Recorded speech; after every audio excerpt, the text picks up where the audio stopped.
Thank you all for. Okay, this is being recorded.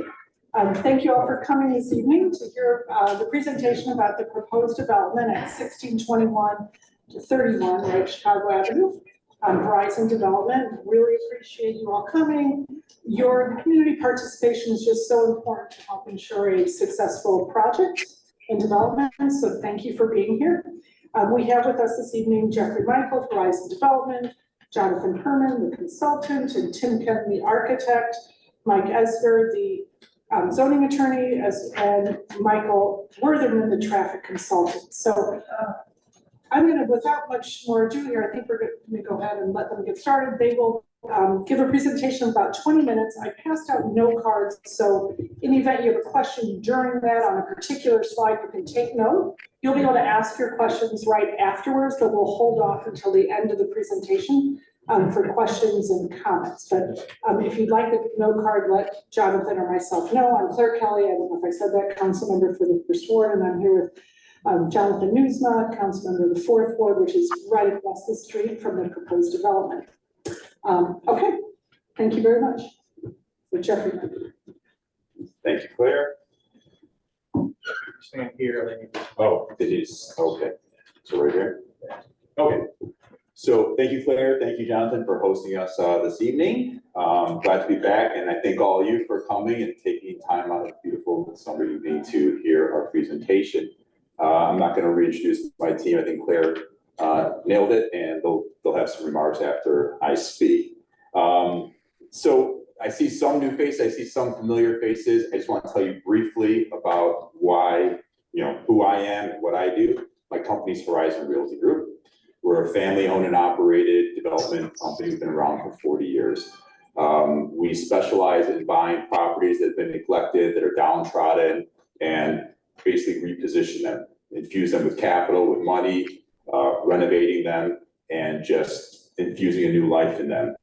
And if you're not familiar, we also own the Marion, which is located immediately next door to this project that we're discussing tonight, which is known as the Legacy.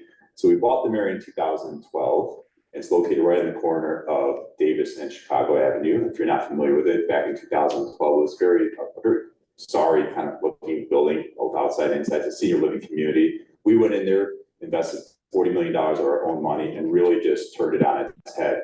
I don't know if any of you have been there before, but if you poke your head in there one day, you're invited to do so. It's beautiful. It's become the crown jewel of senior living in the North Shore. And I tell you that because I want you to know we're invested in this community. We're not some corporate REIT that comes in, turns a building around, and flips it to the next investor, and then is out of town. Okay, I've sold, I think, 4 buildings since I've been doing this for 20 plus years. So we're invested in communities that we own properties in. So why are we here tonight? A couple reasons. First, this is an informal opportunity to hear feedback directly from the community. You guys have the most vested interest in what we're going to do there. And it's sort of the precursor to the more formal public process. After this hearing, we will eventually submit an application and then have a hearing before the Land Use Commission where they take a vote.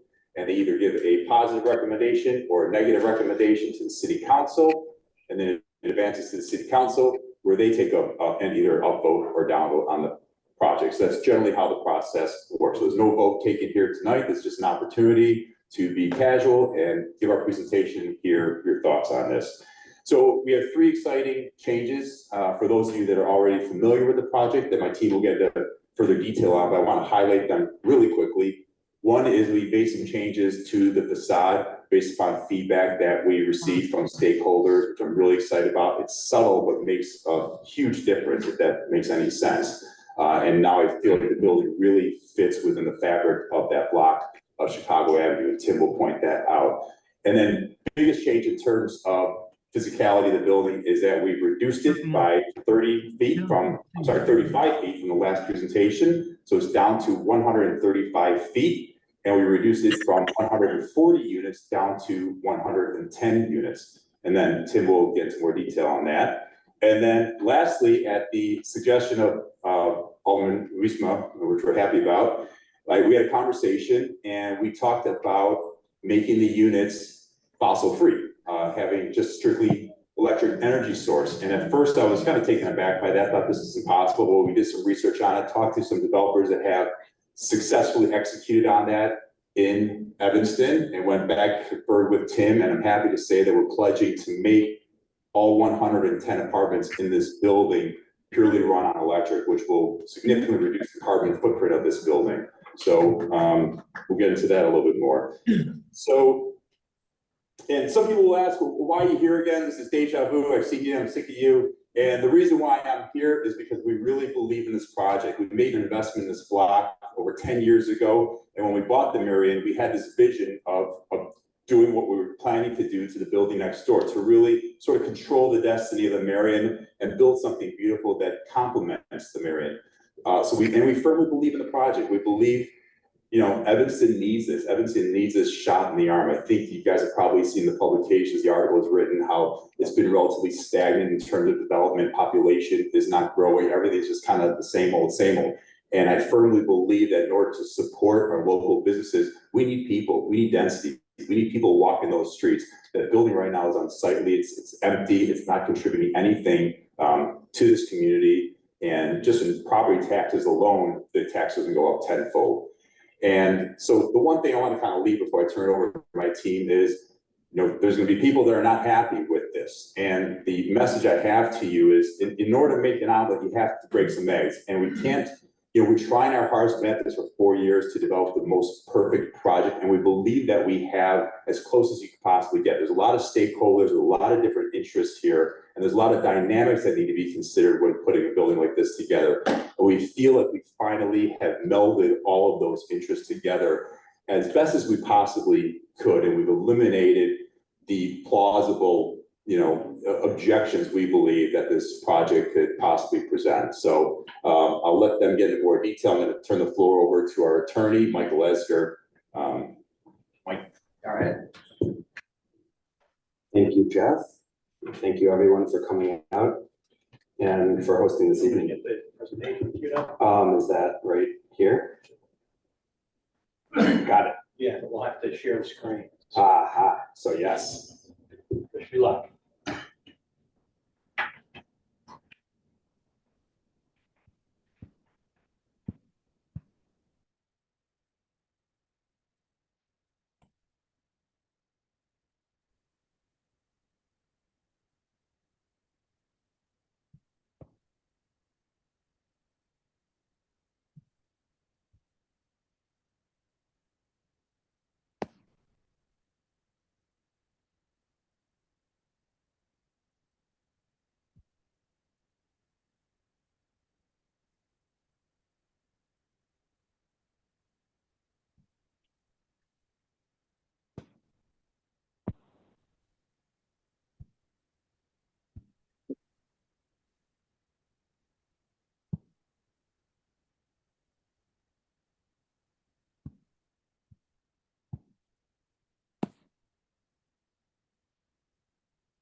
And during that time, there's a couple of things that I feel that I've learned that I think you should know, and really it's two things. One is that the team and Jeff leading it really, I think in good faith, has directed us and has really listened to prior comments, prior thoughts, and has tried his best to direct us and particularly the architects to address as best as possible the comments, the thoughts, the concerns. So that's one thing. And the second thing is that this is a materially different project than what you've seen in the past. And it's smaller, it's less dense, and we think it really fits in. So our hope is that you can listen and look through, you know, a new lens, or certainly keep an open mind as we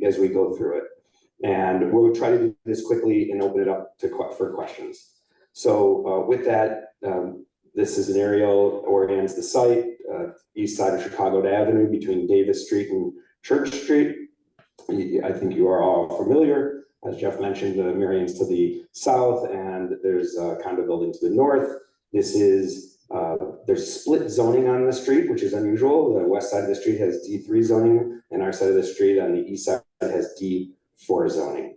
And then we're trying to work within those confines as best as possible. It's important to talk about context and height. I know there's been a lot of talk in the past about height and is there a transition? Does this fit in? And we think that very much that it does, and especially with this reduced height. And I bet you, is this a laser pointer too? It is. So right here is our building in the context of, significantly, as you know, taller building to our west, and even some buildings that are of similar height to ours to the east. And now that it's been reduced, you can see how that fits in. We've done a survey, which you may have seen before, of heights of different buildings around us, because we think it's really important to try to have an appropriate transition from our much taller context, again, to our west, transitioning to the neighborhoods to the east. We're informed by certainly the Mather project and 500 Davis, but also just even on our own block, the Park Evanston across the street. You can see here a view looking west. Again, our building is right in here, and we feel that it now is again much more appropriately in context and serves as a really good transition, given some of the taller stuff on the west side of the street. This image here shows it looking west, and some of, again, how this fits in. You can see the legacy at 135 feet now. This view it just sort of zooms out, gives us a little bit more of a bird's eye so that you can really see, again, we really want to make this point, how we fit in to the fabric of the street, of the area. And we think, it's really an 11-story building with a 12-story setback for the mechanical penthouse. So it's, again, much more in keeping, I think, with what we understand the community was looking for. And again, also respects the fact that across the street, there's a building that's more than 100 feet taller than us. So, we're, again, transitioning to the residential neighborhood. As we move forward, and we're happy to go back to this, here's a street view, again, really trying to focus on context. What's going to be the impact of the building? There's a whole bunch of impacts, and we think that they're mostly positive, and we'll get into that. But here's a view looking north on Chicago Avenue. You can see the new structure ghosted in the back.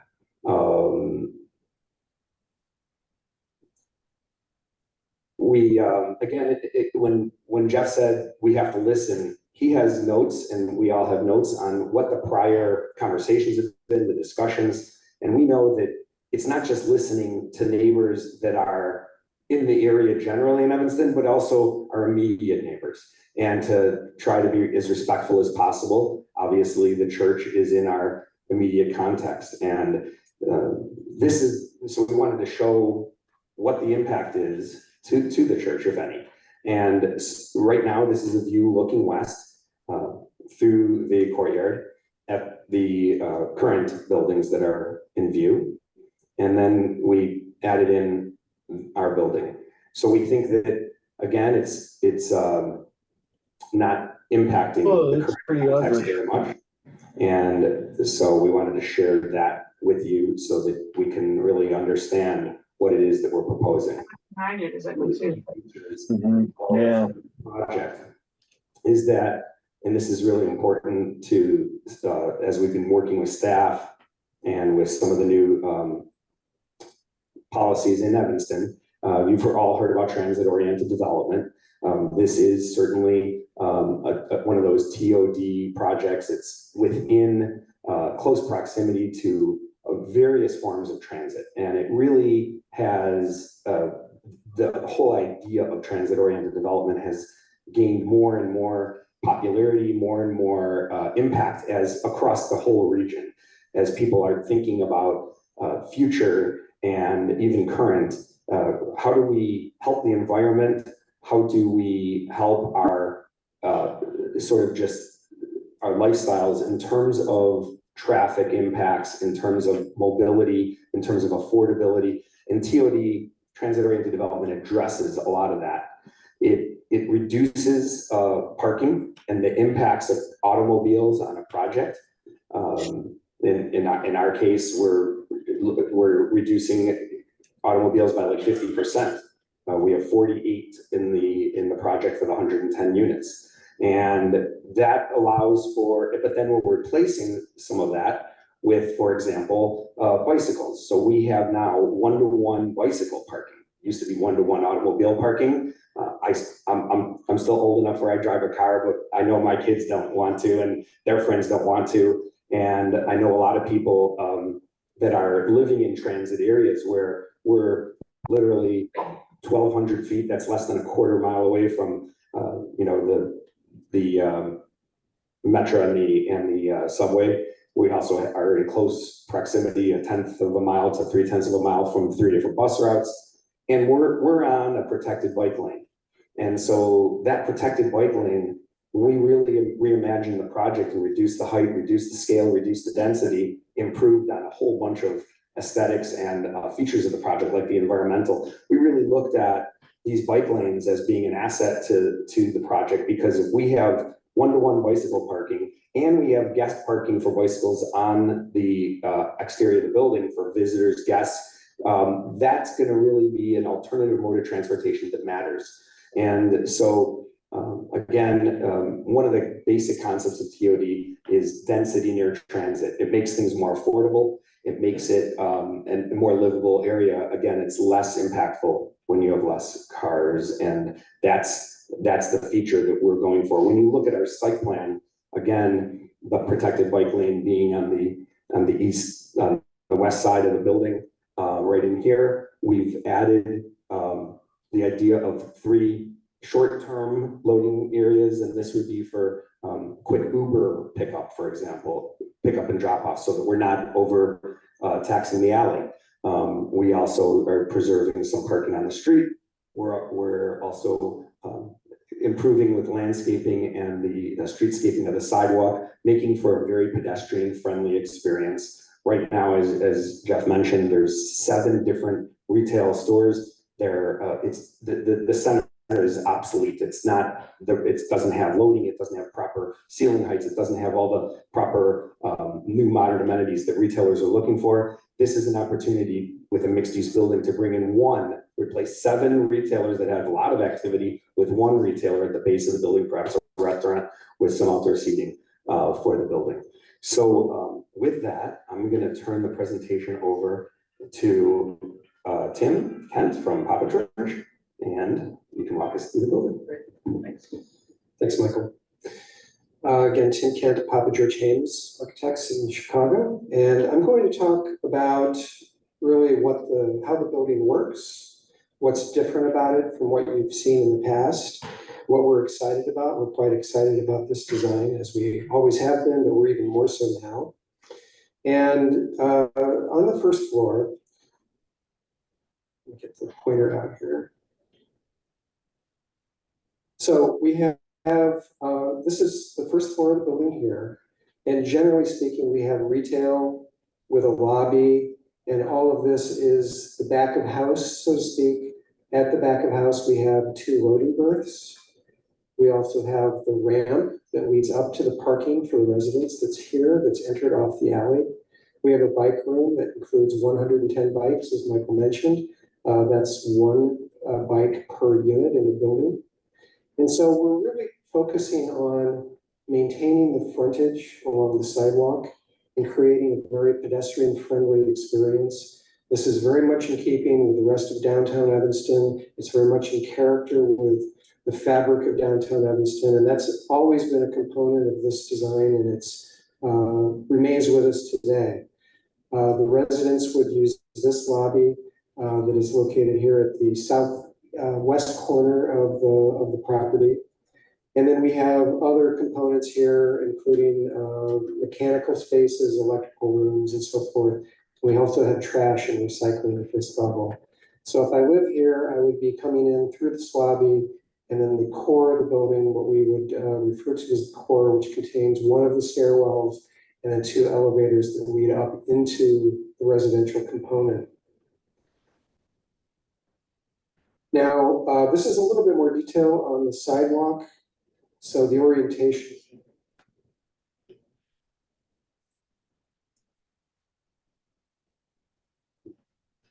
Hello? Okay, I think I pushed the button. The orientation, north is now to the left. So You know, use your opera voice slides to see if you get some back, right? oh yeah. So we have really a standard downtown Evanston sidewalk. So we're following all the city standards by putting street trees and planter beds and following the concrete patterns that are needed. There's plenty of room for things like outdoor dining. If this were to become a restaurant user, we don't know who the tenants will be here, whether it's one or two or three tenants, however many that is, but there's plenty of room for that. So what we're thinking about is creating a really activated pedestrian experience that's similar to the rest of downtown Evanston. Tim, louder. Louder? So, and then in the front also, as Michael mentioned, we're going to have a small parking area that is for drop-offs and loading. This is a 30-minute place where you turn on your blinkers and people can drop off and pick up as needed for Ubers and things like that. We also have some parallel parking stalls, and this is all outward of where the bike lane is along here.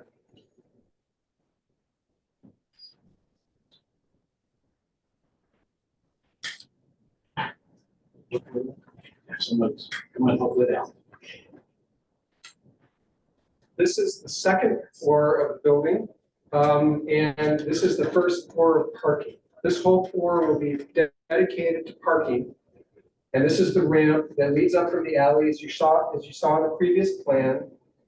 And then cars would come around this way, and then there's a ramp that leads up to the next level up. There are 2 floors that contain parking in this project.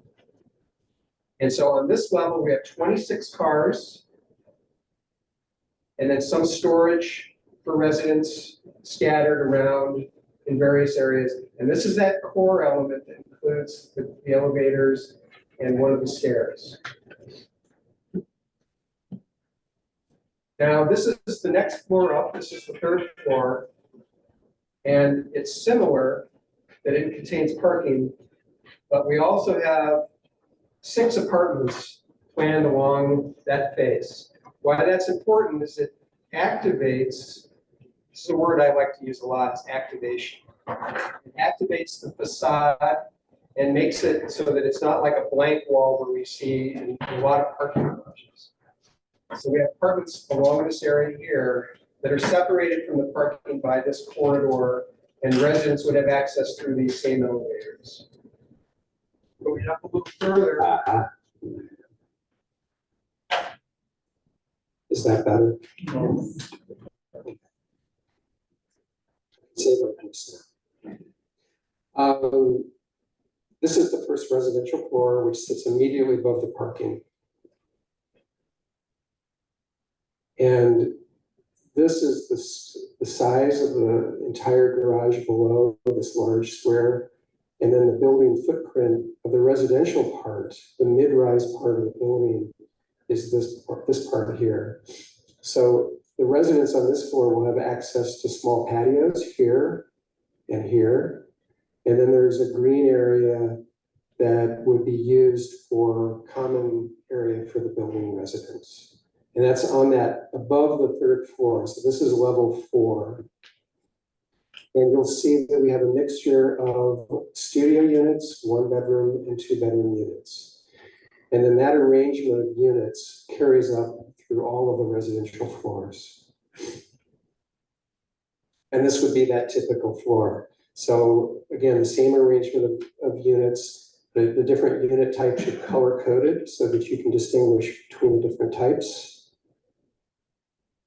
And then when we get to the top of the building, you can see that the actual enclosure is just this area. And it would include an amenity areas for the residents and so forth, and mechanical space. We will also have a swimming pool and other lounge space and a dog run area for the residents. So this is the elevation from the west, from the Chicago Avenue side, and we can see something that's two real key differences from what was presented previously about this project. One is the base of the building, and we'll see this in three-dimensional images in a minute.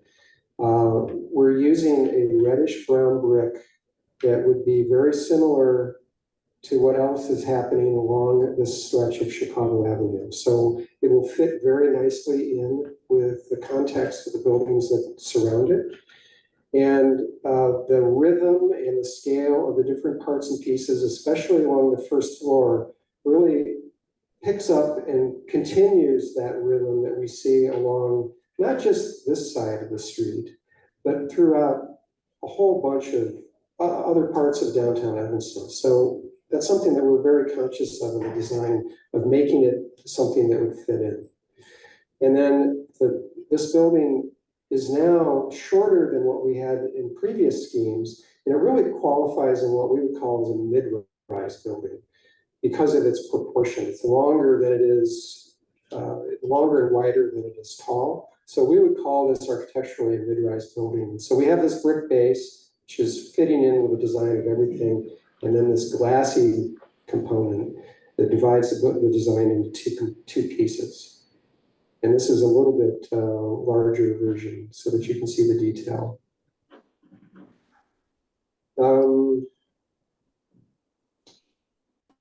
You lose a little bit at the bottom of this, but that's okay.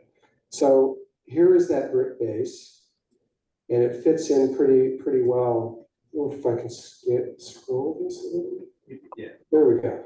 That's even better. So this is that brick base, very pedestrian oriented. We like to talk about scale and proportion, and we've spent a lot of time thinking about that in terms of how this design is fitted into everything else.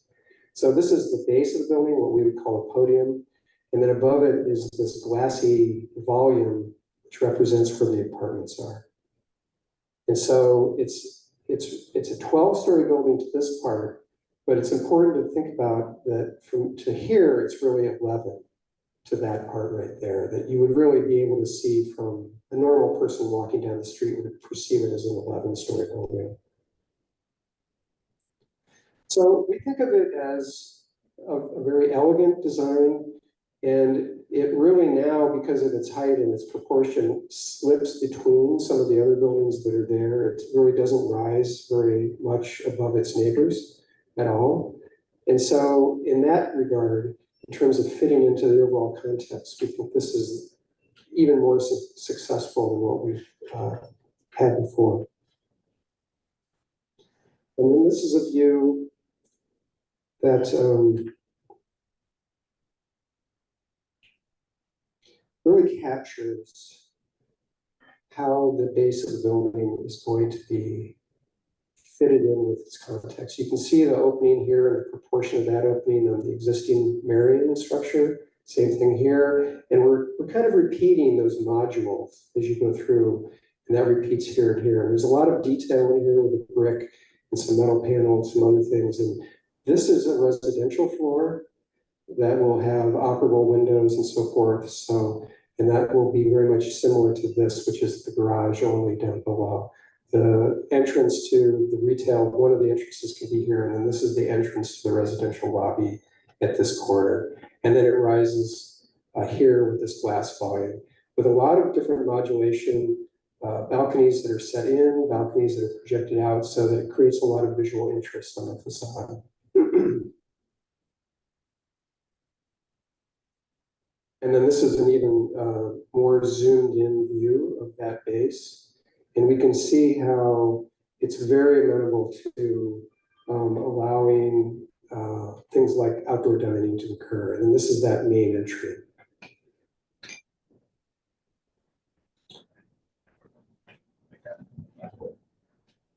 And then this is just a view that would be from the north.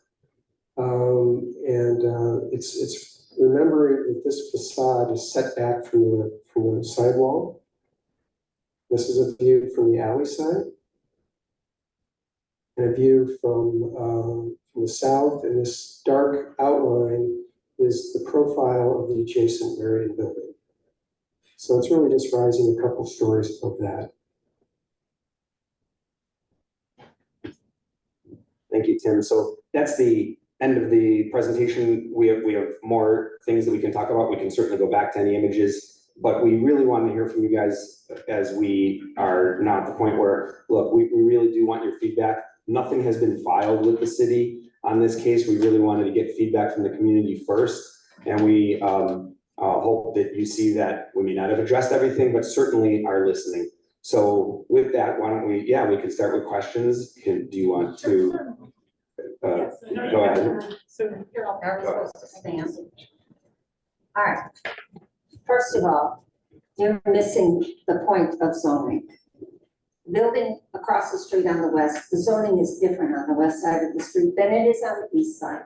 So it would be good for you to understand that what's on the west side isn't going to be the same, and you can't point to it and say, therefore, this is the streetscape. Secondly, a lot of those stores are vacant because you wouldn't renew the leases. But the real issue is that the exit onto Davis Street is extremely narrow. The other day, there was a Cisco truck parked near the exit and the garbage cans. And it would be difficult to walk through the space that was left, let alone drive through. So, and I live at 522 Church. My parking space is underground. One of the things that you could do to reduce the height is to simply put the parking underground. And that, I think, would reduce several stories of your structure. I realize it's more expensive, but that's the zoning.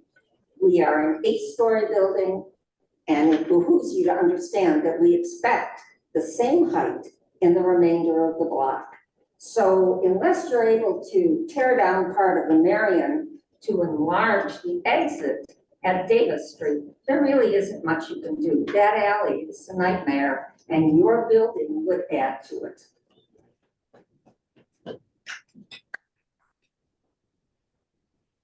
Do you want us to address each comment as we Yeah, I guess that would go, make. or should we, because maybe they'll be repetitive, that might be I think a that's common. So there's a couple of different thoughts that we had there, and why don't you guys, so we're not waiting too long, everyone come on up, the rest of the team, because there's different people that can address different parts of what you brought up. From a zoning perspective, yeah, it's unfortunate. It's not really good land use and planning to have a street with split zoning or a street with, and it is, it's too bad. And so we're left with, what is the context as we sit here today? And the context as we sit here today is that we're sandwiched in between a 236 foot tall building right across the street. And we're, to our east, we have the Mather, which is 143 feet to its top.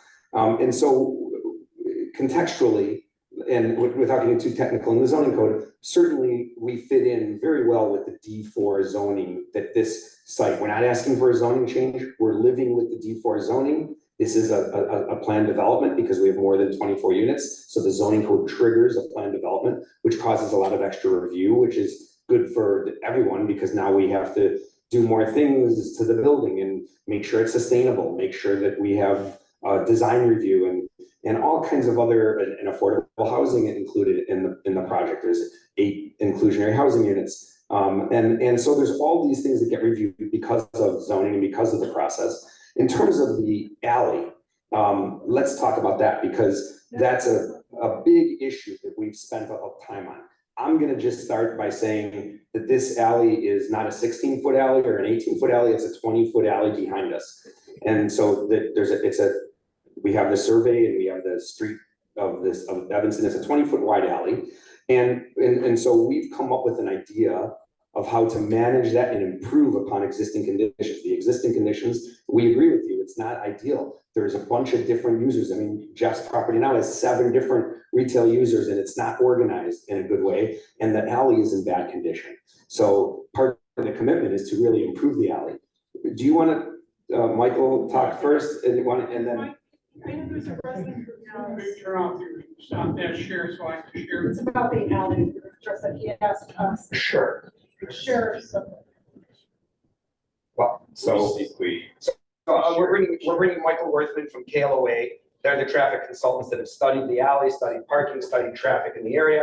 And I wanted, if you can, we're going to share the screen to show the conditions. And while we're looking at the conditions, because we're all aware that it's not ideal right now in that alley.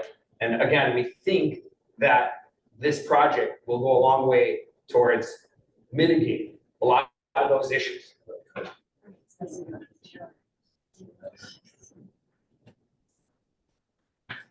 And so this is the existing conditions, but not including our project, right?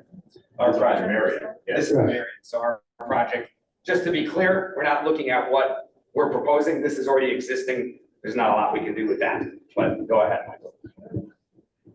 Do you want to? I just want to tell you a little bit about, the alley. Some of you may not have seen the alley.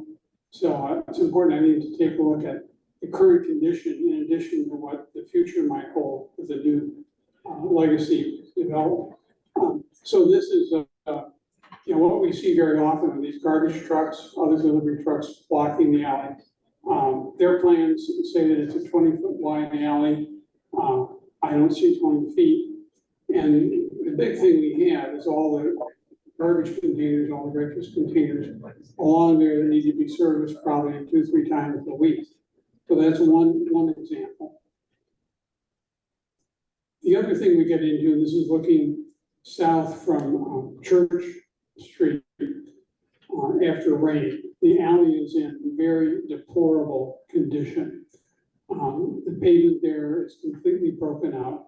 Whenever it rains, the water collects. Drainage is very poor. Something that I was told along the way is that back when the Marion development occurred, there was a lot of heavy construction equipment in there, and that apparently was enough pressure to break the sewers.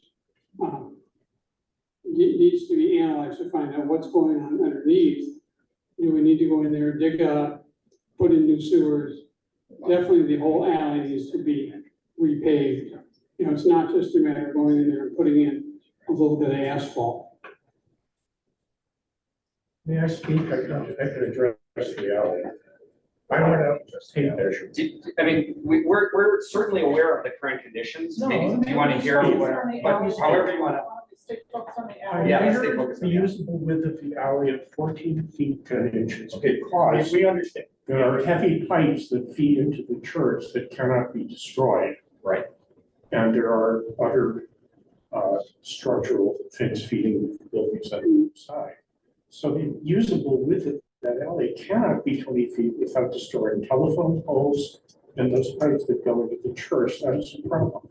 The other thing I want to tell you is the buildings that you cited, the Mather and 500 Davis, were built before the 2009 plan for downtown was approved or even drafted, and they did not obey, they would not obey the present zoning laws. So they are not legitimate precedents for building in the D4 zone. So I just wanted to put that out there because that's true. The host turned off sharing, can we put the sharing back? I have other slides to. Well, I mean, I think you have to do it from your. If you want to discuss. Do you want to, should we just talk about the alley? Should we address because we know what the issue is. Yeah, we know what the the answer is Well, I also think that it's important, you're citing these exceptions as So, pointed Yeah, out. so why don't we do, who's the meeting host? Zoom host? Zoom host is not here, Who's your no share? but okay, while we're working on sharing, let us address. We're gonna address there's the share, right there. Yeah. So let us address there's a whole bunch of things going on, so one issue at a time. Let's focus on the alley, right? And so we have everyone has lots of thoughts about the alley and you brought them up. So we have a plan to address it. We think that we're in a position to improve upon the current conditions again. So we'll start with Jeff, talk about our alley management plan. So first of all, the way that the alley is currently used, it's a free-for-all. It's like the wild, wild west, because there are no rules in place, and there's no one managing what's going on over there. That's not only as us as property owners, keep in mind, there are landowners on the east side of that alley from Chicago to Davis that also use the alley. It's a commercial alley. So by us doing what we're gonna do here is only going to enhance the alley because we're gonna put in place an alley management plan. First of all, a couple of things. The dumpsters are not depicted here, but the dumpsters are currently behind the legacy property, will be moved inside of our property line. There'll be a loading area where those dumpsters will be taken off. So the alley will be enhanced just by that alone. And then we're going from 7 potential commercial users in the existing building down to most likely 1. So you're going from 7 separate bins to probably 1 bin, because there'd be 1, at most 2 users of the new commercial space. And again, their dumpsters will be inside the building. And then we're gonna be on site there because we're here managing what goes on at that building. There's gonna be on-site management at that building. So we'll be able to manage when loading is done, at least for the legacy building, when move-ins take place, when move-ins take place. It can be coordinated, we've offered this before, coordinated with the church to understand when their peak traffic times are so that we can manage that. There's gonna be a managed plan. That's all I can say. Right now, there's nothing going on and it's a commercial alley and you're seeing what the results of that are. Michael. Yeah, just a couple other points. We'll get to you in 1 second. Michael Worthman with KLOA, we're doing the traffic and parking study for the project. A couple things to note, let me put my glasses on.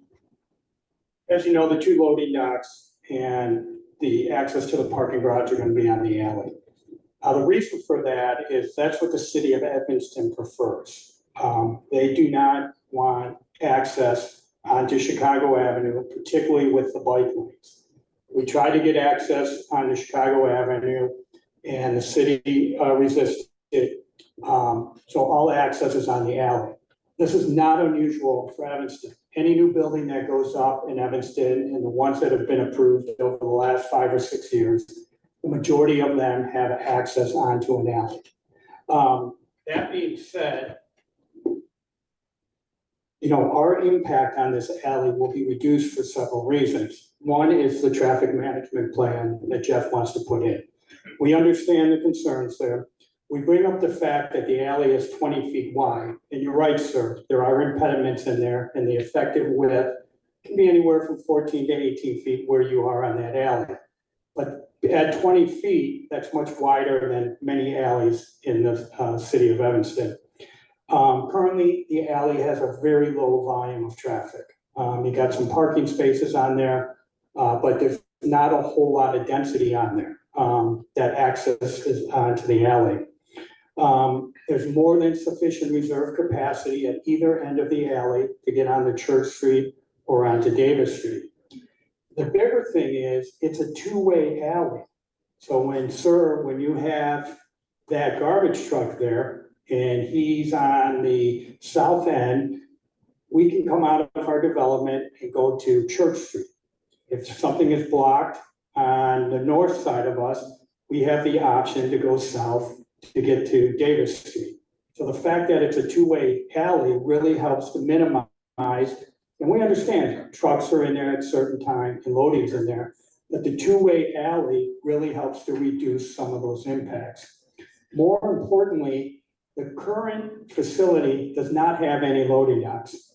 No loading docks at all for 7 commercial uses. This development is going to put in 2 loading docks. So any of the loading to the facility will be off of the loading dock and will be within the building. That includes garbage pickup. So everything will back into the loading docks and then drive back out. We're gonna have the traffic management plan.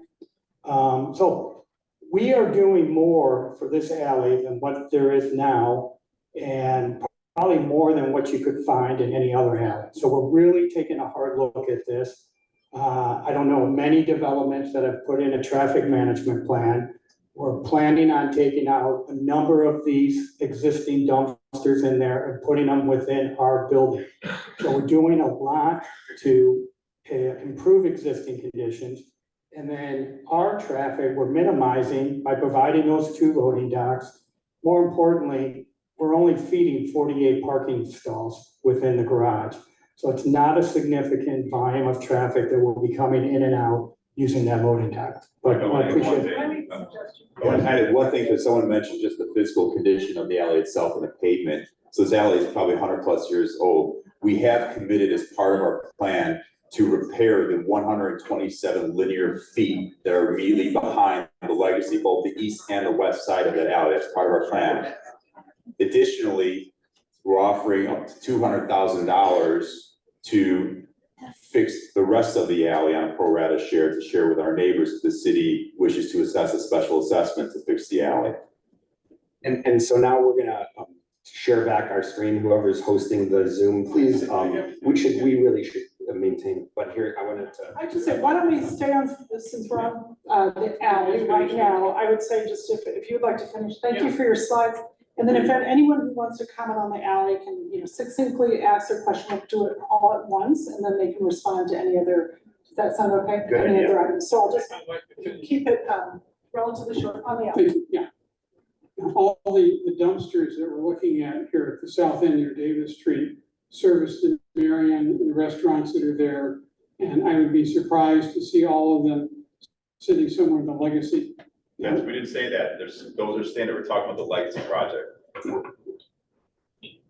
And there's a question online, And then the overall maintenance of the alley, as you can see now, with all the Marion and the other restaurants, extremely poor conditions. Yes.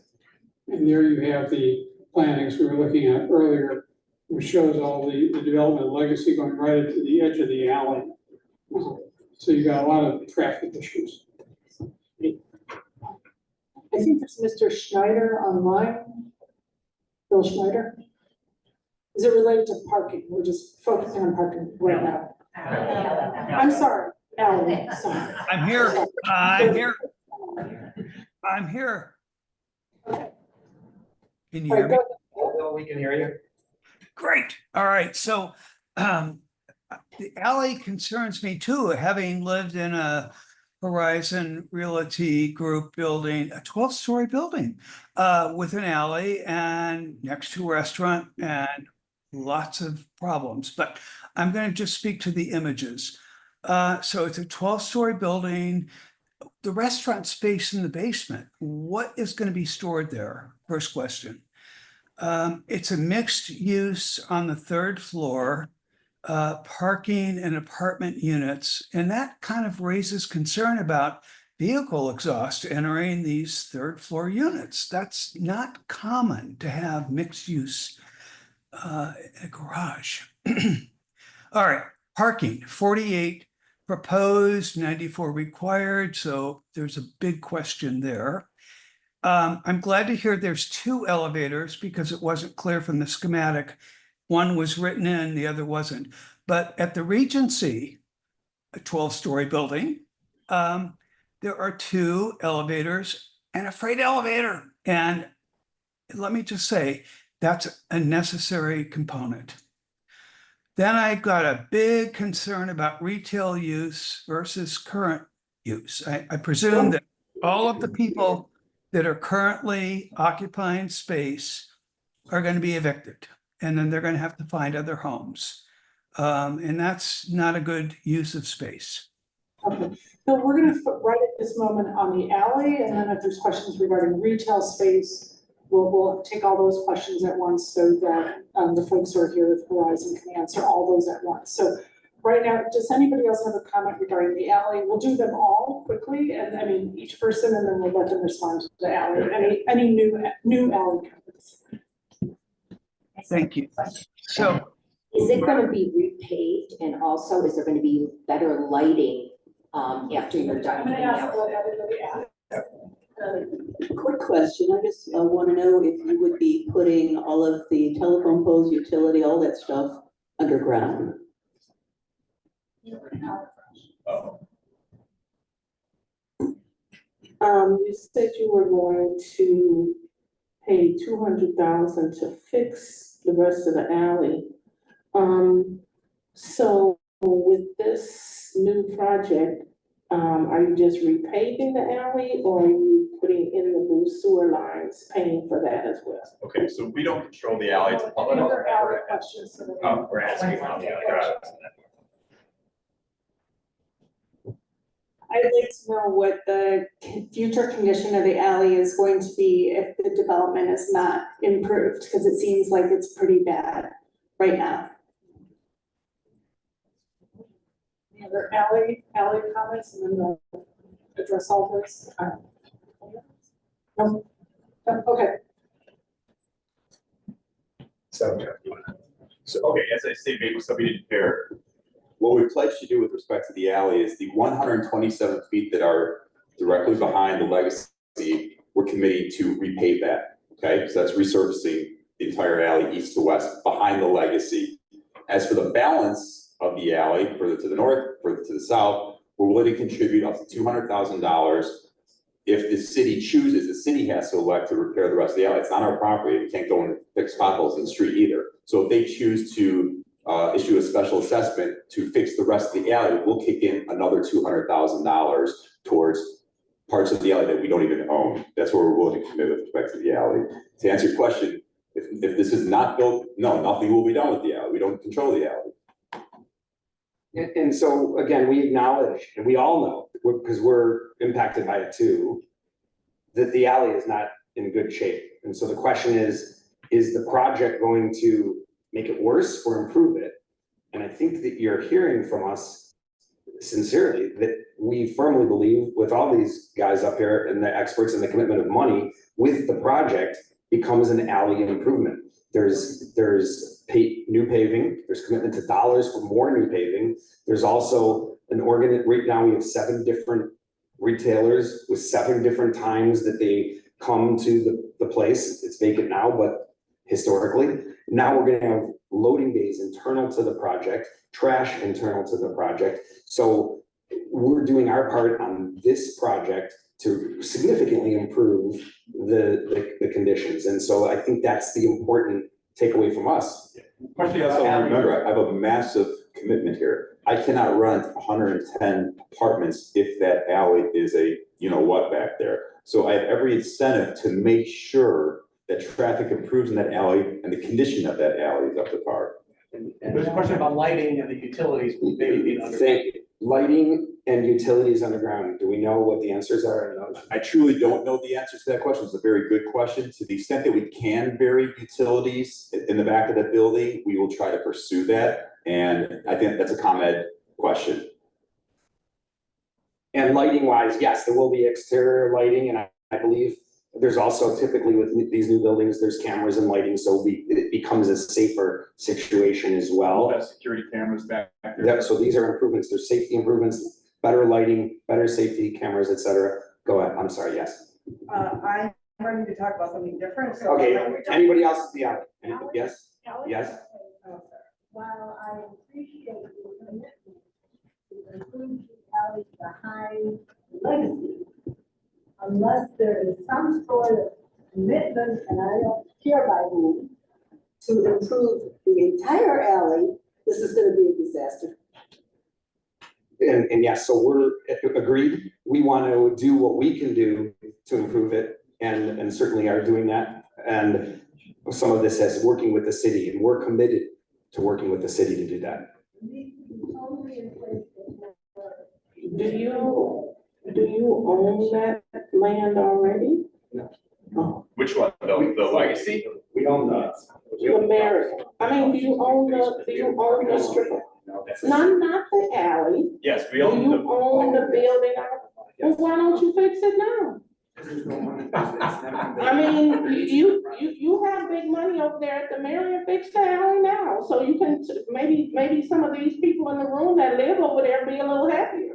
It's a good thought.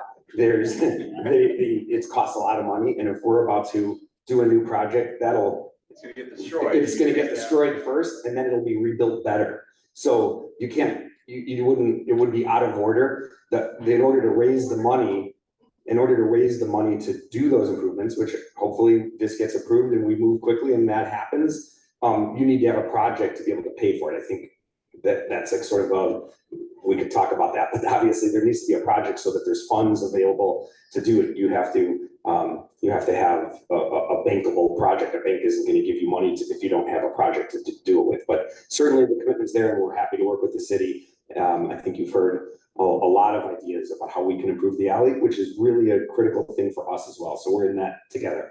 We have more comments moving on. Mr. Schneider's questions online, maybe we can answer those. Oh, yeah, Mr. Schneider. Okay, Bill, you had a couple of other questions, separate from the alley. So, He asked about the basement. Oh, yeah. So basement is storage for retail. There's a retailer on the first floor that we're planning. Basement has some storage for retail. Because it's basement storage for retail, Bill, it sounds like you understand some of this stuff pretty well. It is counted in our FAR. Don't want to get too technical on zoning, but so that space does count towards our building. But again, it's more for use for whoever the first floor retailer is, and maybe attract a better retailer. And then He also had a question about parking in residential units on the same floor. Oh, yes. Okay, the liner units. I'm gonna turn it over to Tim to talk about this new sort of concept, which is really cool to activate the street frontage. It's actually something that we've done several times, and it's not a big deal. I think his concern was that there might be carbon monoxide poisoning from the cars or car exhaust, and there needs to be better separation between the residents that are on that same level. But there's actually a very significant barrier between where the parking is and a lot of mechanical exhaust systems and other kinds of exhaust systems that will take care of that, carbon monoxide detectors and everything. So we've done this several times. It's really shouldn't be a concern. And then there was a question about the elevators and maybe there should be a freight elevator. So one of those elevators is what we would call a swing elevator. It functions as both a freight and a passenger elevator. And if you go to the first floor plan. So you see where the word staging is kind of right in the middle there. So let's say I'm moving in and moving out of this building. The loading or the moving truck and so forth would be parked in the loading berth, and that elevator that doesn't say elevator on it, but it is an elevator, has doors on each side. So most of the time it will function as a standard passenger elevator, but it can be converted when it's needed to be serving as a freight elevator, and they put pads in the elevator to protect the finishes and so forth. My own apartment building has something exactly like this. I think it's worthy of pointing out the space they allocate for retail trash, there's like to see it off the street. Right, so all the retail trash is in, Inside the building. inside the building behind that loading area. So to answer a question that was raised earlier, that if we only were to improve the area directly behind the Marion or behind the Legacy, that would be a disaster. I think that even if no other improvement was made to the alley, it would be in better condition than it is today, because so many of the dumpsters that are out there now are being put inside. Not only that, but all of the garbage trucks and the loading vehicles that are currently occupying the alley at times will be put out off the alley. So by that very definition, it gets better. It absolutely does. There's no denying it. Thank you. And is there any other online questions that we monitored? I think we answered Mr. Schneider's questions, so. And so now your hand's been up for quite some time. You need your, go ahead. So I am on the board for the condo association at a building at Sherman and Davis. And personally, my husband and I bought the unit we are in because we can see the lake. With this development, that view will be obstructed, which greatly affects our property values, and every east-facing unit in our building feels the same way. So this new development may attract one type of revenue, but it will lose another type of revenue. I know that that's maybe not in your realm of No, responses. it's something that we deal with all the time when we're talking about, new buildings in an area. People are worried about views. And I will say a couple of things. One is that we've reduced the height materially. This is not just a take off a floor, this is a major drop. The other thing that, as Tim pointed out, is when he was showing the architecture, this mid-rise, portion of the residential is very thin from an east-west perspective. So we're leaving a lot of light and air separating between the buildings, both to the north and south of us. So that's gonna help mitigate that issue. I'm not sure, when you look at this image, are you saying that you're in this building back here? We're in the Optima building. Okay, so I'm not sure if we could study that with you offline, but it may be that, I don't know what floor are you on?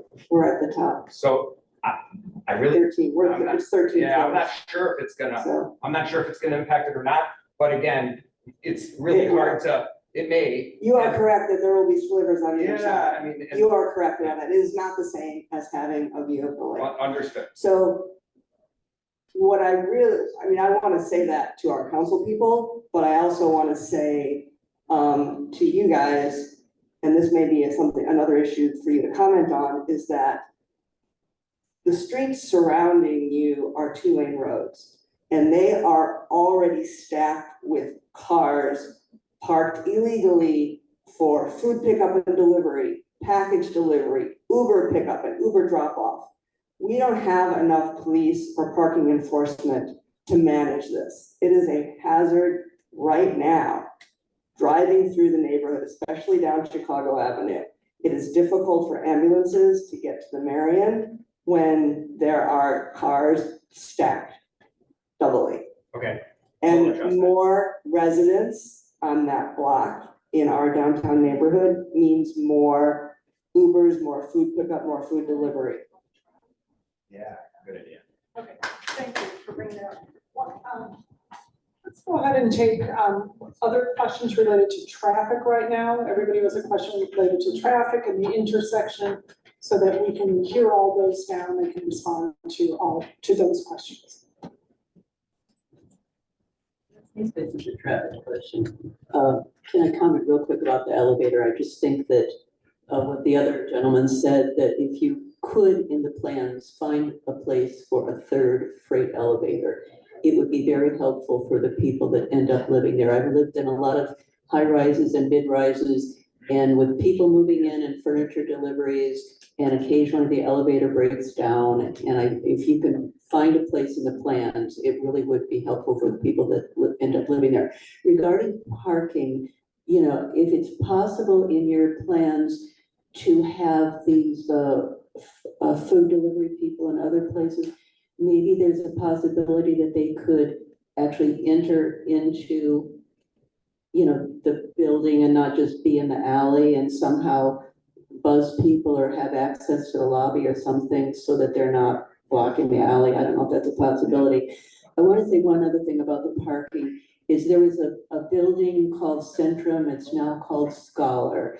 It was on Davis, Elmwood, and Maple. And when they were built, I think around 5-6 years ago, they were required to, because they did not have any parking for the building, the city required them to require the owner to rent a whole bunch of parking spots a half a block away. And it was a real burden for them because they didn't need all those spaces because it was 90% students. So my point is, I don't think you need 45 spaces. And I'm wondering, are you doing that because of pressure from neighbors thinking that you're going to need it? Or is it like the city telling you you have to have a bunch of parking?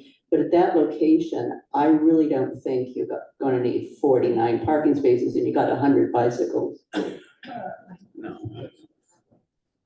About the parking, did you say that to enter the parking garage of the building that you'll go down Church Street and then turn into the alley to get into the building's parking. So would that mean that you're not gonna increase the traffic flow that much on Chicago Avenue? Because if you live in the building, you're gonna continue down Church Street, go through the intersection, and then turn into the alley to park. Is that correct? That is So correct. there's not gonna be a ton of traffic in front of that building. Let's get all the traffic and parking questions out there, and then you guys can have the mic to address. Good idea. I just want to reiterate, what my neighbor said about, the height of the building. I would be affected by that as well.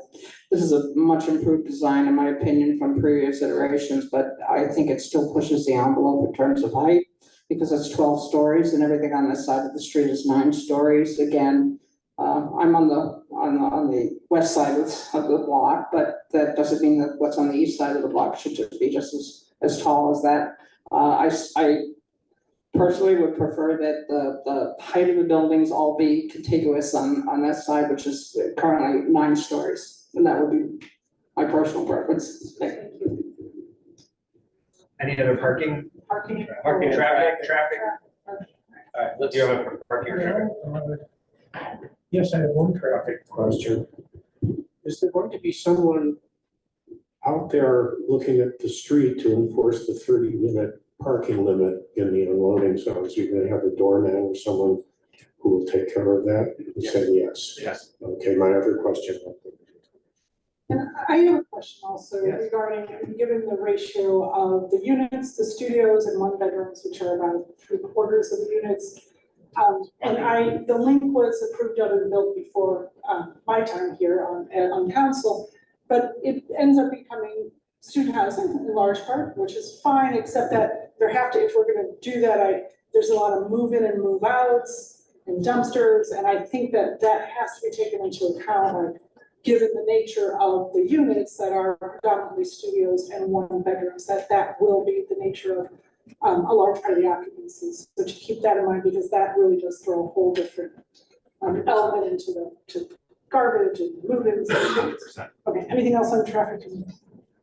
This isn't necessarily traffic, it has to do with the project as a whole.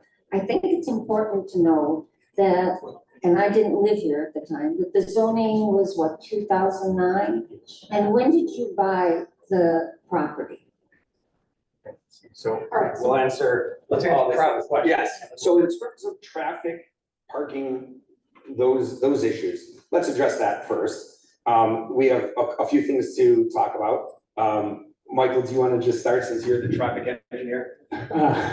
So regarding Uber, Lyft, all of those, we've talked about where we're gonna have 3 30-minute spaces on Chicago Avenue to pull that traffic off. More importantly, as this gentleman pointed out, there will be a doorman that will keep an eye on that, make sure no one's parking for more than 30 minutes. We don't expect people to park there for 30 minutes. It's what the city said that's the best way to enforce it. That's what we think we're gonna do. More importantly, when it comes to Uber Eats, the delivery service, they will drop off at the doorman. So they'll be able to go in, drop off, go back out and go out. They won't have to wait for the resident to come down. So those Uber Eats, whatever the other ones are, will be, yeah, they'll be in and out quickly. 3 spaces is more than enough for the amount of units that we have here. So we're very comfortable with that. The question about Chicago and the alley, the nice thing about the alley, it is a 2-way alley. So people can come in and out of Church, or they can come in and out of Davis, which helps to distribute that traffic on the roadway system, minimizes our impact on the existing roadway system. Go ahead. Question about the number of parking spaces at 48, maybe being too many. So, I don't know your name, the one in the orange sweater. Talked about the Centrum building that was built, I opened maybe 8 years ago, 2006?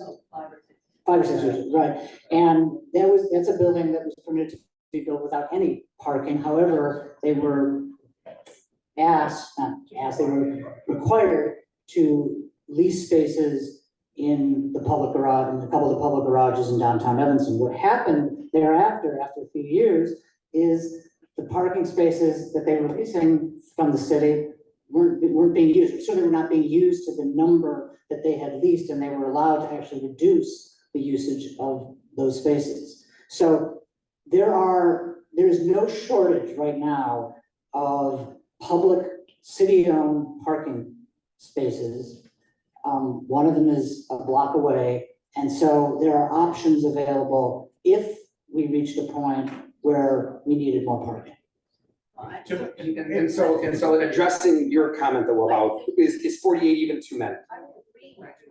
Right, I know. so you're saying, should there be any? So look, I saw an article this morning in the paper about whether we should house cars for parking and, or cars or people. And and so sure, we think people, certainly the TOD concept, the transit-oriented development concept says people, but there's a lot of people that respectfully do have cars and are concerned with transitioning too quickly.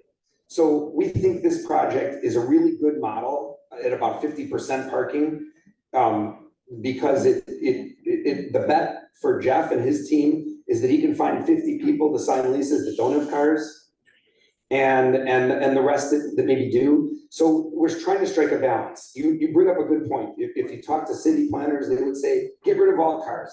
But our thought is, and I think the sentiment of the first ward in that article anyways was, let's not rush that too quickly. This is a really good balance, and we're trying to be balanced. With this whole project, I think you can see this is a strong balance between height, between a lot of other considerations. And so anyway, so hopefully that addresses the concern. And then there was a question about the route to get to the parking. Yes, so and that being off of Chicago.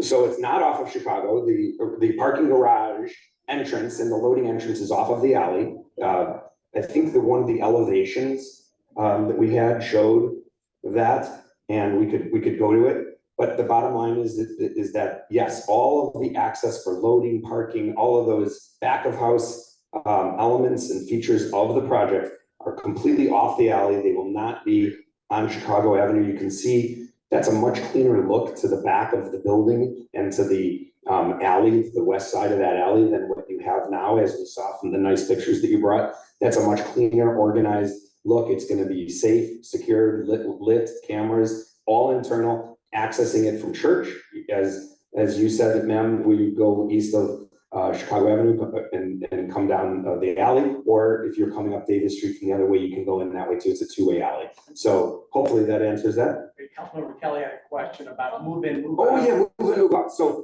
part of the great thing here, and this is sort of easy, and Jeff could address it too, but he's the owner. He's an active owner operator of this building, and even if he wasn't, whoever managed and owned an apartment building has the advantage that when it's apartments, there's one owner. It's not condos with 110 different owners. So there's active ownership with an active alley management plan. He can schedule these move in and move outs well in advance, not to take place at 9 o'clock in the morning or 5 o'clock at night, but on the weekends, at off hours. And management can control the move in, move outs so that they're not all happening at the same time.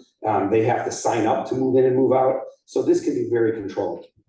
Absolutely. And so I want to add something in terms of the number of move-ins and move-outs. There's 110 units there, and we have a pretty large portfolio. Historically, we take about 60% of our tenants. So that means 40% are moving out. So rough math, that's 45-ish. Let's call it 48 move-outs a year. That comes out to less than one per week. And they are all absolutely scheduled in order to minimize traffic and all that. You limit it, and I actually just did this 2 weeks ago. I moved my daughter into a brand new building, very similar building downtown. We were given 1 hour to use the freight elevator. You pull it, much like this building, off of an alley straight into a loading dock, and there's 2 hotel dollies there. You unload your car, go straight up the freight elevator, unload the stuff, the car's moved out of the dock. We were done in 45 minutes using the loading dock, and I moved in a 2-bedroom apartment.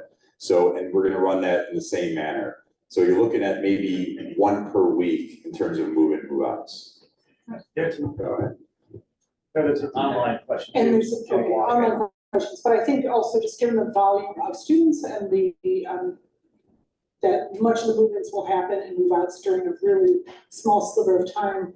I would like to maybe talk offline about some of the issues I've had to face with the link as a result of the dynamics of having being predominantly student housing. Well, we're not student housing, so. No, I understand you aren't per se, either was the link to be that, but it is just by nature of being studios and one bedrooms that it ends up being largely so. No, And it's not a criticism of that, it's Yeah. just to say the nature of that. yeah, but we're not target, it's not student housing, building. Yeah, well, we have some graduate students there most likely. I think the rent might push students out of our product. But you said, it's not a small fraction of time. We have rolling leases. People move in on the 13th of the month. No, I'm sure it will be about, yeah, I'm not. It's not done on the first, the rolling. Okay, we have an online question, Jenny Washburn, and then yes, Jenny Washburn. Hi, everyone. I've been waiting to speak so long. It was before the traffic portion. So I just wanted to actually go back to what Bill Schneider had mentioned and actually ask you all, and I want to hear an answer. What is going to happen to your current tenants who lease out retail space in your building? I personally use the dry cleaner there. They're wonderful, hardworking people. I'm very worried about them as well as a lot of other people there. And also, I think you only said you were going to have one retail space. Can you clarify that? How does that help in terms of purchasing power in Evanston? Another thing, Claire, I know you had brought this up before, but I'd like to make this public. I want to call for another vote in City Council for adding a certificate of financial solvency to our developer applications, because we know the history with this group. I think it would behoove everyone to have it in terms of developer applications, but I just wanted to make that public. So thank you in advance. Thank you. And one more question over here. Yeah, question. So you guys mentioned 3 spots in the front. Does that mean you're removing 3 active parking spots? Because we use those to go to the local businesses like Tapas, Menches, Giordano's. So are you taking those over? We are taking those over. Again, this was done at the request of Public Works. This was their recommendation of the best way to manage it. So we offered metered spaces over there. They felt that the doing loading spaces was the best solution. And there was one more question about reducing retail space online. Which also reduces parking. So you're reducing, there were concern, resident that you're reducing that to 1. So there's been questions about the existing tenants. There's one tenant in the space right now, it's La Cocinita, and we're moving La Cocinita into the retail space at the Marion. And we threw in $175,000 of our own money to build out their space. They have a beautiful restaurant, watch for it's opening in the next 30 days or so. So they're gonna be moving out of the existing space because for the reason we mentioned, it's functionally obsolete for them. They're gonna have a beautiful space there. The cleaners, we did the same. Excuse me? Tapas parcel, will they have to leave? No, Tapas parcel is not in that building. And then BC Cleaners, we did the same thing. We threw $150,000 at her. I started building out her space and she changed her mind on me in the middle of the build out. So now I'm left with a cleaner space that's not completed. She went somewhere else. And then those are the only 2 remaining tenants there. The others have left on their own volition, found we did not renew their lease. So I'm sorry, was there more questions on the retail? One question about the number of retailers and are we losing retail? So I just wanted to mention this, a couple of thoughts on that. One is that since COVID, it's no secret that retail has been impacted quite a bit. And one of the things that, and all downtowns have been impacted by loss of retail space. And certainly this project is no different. One of the big advantages, and it's well known, and we talked about transit-oriented development and density near transit, density in a downtown. By bringing these people in, we're trying to do our part with our 110 units to bring in more residents to not just go to the nicer retail space that we're gonna have, but also the rest of the downtown. We talked about walkability and bikeability, and if we can do our part and there's more buildings that can help with fill this the density so that they're supporting local business, certainly the numbers on this building show that it's really strong when you bring in more people to the area to help retail. So we're hoping that we can help our neighbors and the rest of the area retail. Yes. regarding the number of retailers, it's a little under 7,000 square feet. So that could be one, or it could be two, or it could be three, or it may, it could even be divided into four. So it depends on how that all gets leased. Not necessarily. And we're certainly wanting to target and keep it less because there's lots of retail, but that's the goal. But, we do have flexibility. There's a lot of hands that went up, so why don't we see what the next issue is? Good evening. Horatio Lopez with my wife Maria Lopez. We've owned Tapas Barcelona since 2020. Tapas Barcelona has been an icon in the downtown Evanston community since 1995. I believe it precedes Horizon Realty Group. I can say that the restaurant has enjoyed a good working relationship with Horizon Realty Group.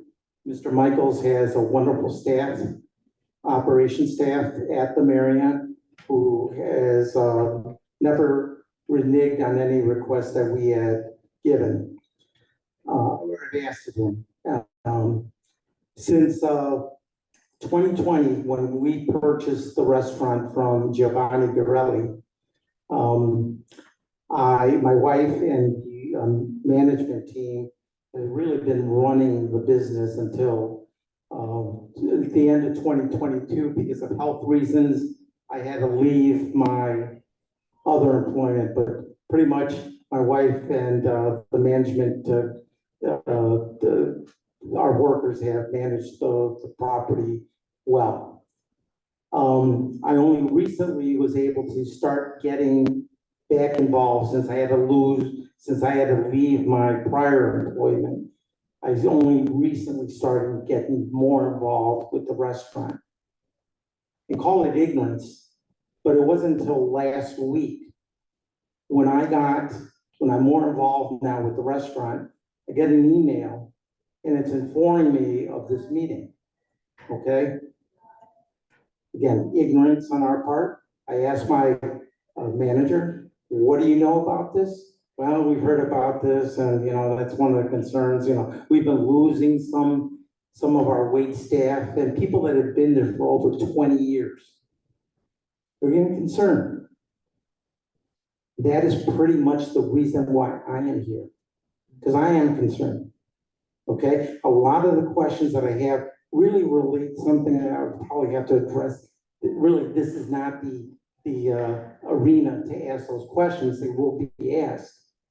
But I'm here to listen and to hear because I am concerned. We survived COVID. We are doing a very good business. With my help, we've been able to increase the traffic there at Tapas close to 40% more sales than what the previous owner had. We're working our butts off, and we're really concerned that this is going to be a disruption. Unlike COVID, because everybody was aware of COVID, this is a disruption that is going to take some undertaking on our part to make sure that we survive. Again, Tapas Barcelona is an icon in Evanston. This place is known from coast to coast because of the locality and people from Northwestern. So again, I'm concerned. I'm relying upon my experience with Horizon Realty Group, but I tell you right now, I have more concerns. I'm gonna, withhold them until I hear a little bit more. Again, ignorance on my part for not taking aware of what's going on before this, but I think some of the concerns I have are probably very similar to some of the concerns of the residents in the area. Yeah, the traffic has slowed down in Evanston, and we have to work real hard to maintain that traffic. And we just know that a disruption, this large construction project is going to be a disruption, not only for us, but for the other retailers in the area. Thank you very much. I think myself and I would imagine Councilmember Nusma, we also want to maybe talk about how the local businesses will be supported through any potential development to ensure that they are not undermined. And thank you for your business. It is a wonderful business. Let these guys address the construction process and how that would be managed. Great, and thank you for coming out, and I wanna, there's two parts to this. There's one is the construction disruption, the other is sort of the bigger picture issue with retailers, and I think you hit it on the head. Again, more people, more density, more people living downtown, more people living next door to you in the medium and long run are really gonna help not just your business, but all of the local retailers. If we have more people going into and visiting your location, you're adding 150 more people approximately that will want to eat there, that can walk there. So that's really good. The other thing that is included in our building for exactly this kind of a purpose is, you know, we have these 8 affordable units, this inclusionary housing that's required by the zoning code in Evanston, and we're embracing it fully. We're not buying out of that requirement. We're including it on site in the building. This is not low-income housing by any means. This is workforce housing. This is for teachers, for firemen, for policemen, for workers that may be able to work in your establishment and many others that can afford a place to live in the communities where they're working. So those are two really important things. I'm going to turn it over to Jeff to talk about construction. So first of all, Giovanni, thank you for showing up, and I apologize for. Giovanni was prior. I saw you come in, and I'm like, you look familiar. It's been a long time, so my apologies. I'm glad you came. You have my word. You know, we're champions for local business. Every tenant that I have there is a local business. We're a local business. You know, as I said before, we're not some big institutional private REIT. It's me and my father running this business. So when you're speaking, I'm hearing you. I'm hearing everything you say. I guarantee you and I promise you we'll do everything that we can to keep you in business. And even do better, call Giovanni, ask him what we did for him when we built the new Marion building right next door. I mean, we took every precaution we possibly could, open line of communication. We cleaned his space for him with the dust. We put vibration measurements in there. So, and I will do the same for you too. I don't want to see you going anywhere. You've been there for a long time. Tapas Barcelona has been there, like you said, longer than I've been around. So you have our word there. What was I answering? Construction management. Construction management. The city, very briefly, the city requires us to submit and prepare a very detailed construction management plan that goes over barricades, where the traffic will flow, the hours of operation, vibration, noise, all of that stuff. So it has to be approved by the city. And we did that when we built the Marion addition there. So we will do the same thing. And you get a copy of that plan. So we have to follow, you know, the city ordinances when it comes to construction. Will there be some disruption on days? Absolutely. But we're going to do our best to minimize those disruptions and make sure that you stay in business, enhance your signage, do whatever we can to continue to drive people there.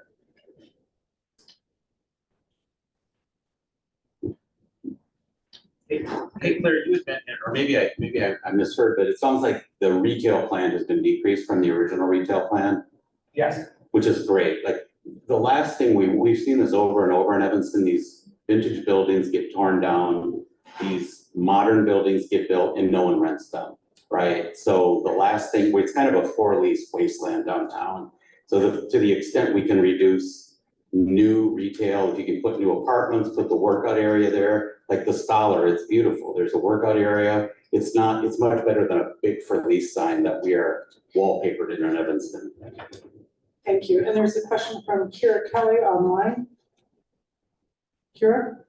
And then maybe Sue and then Tina.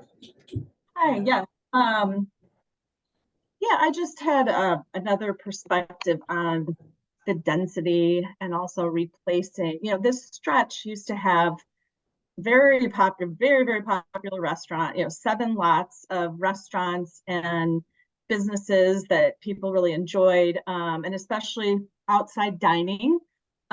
These were places where the alfresco dining, where it brought non-downtown living residents, it brought visitors to eat, and that, you know, to be downtown, be milling around downtown.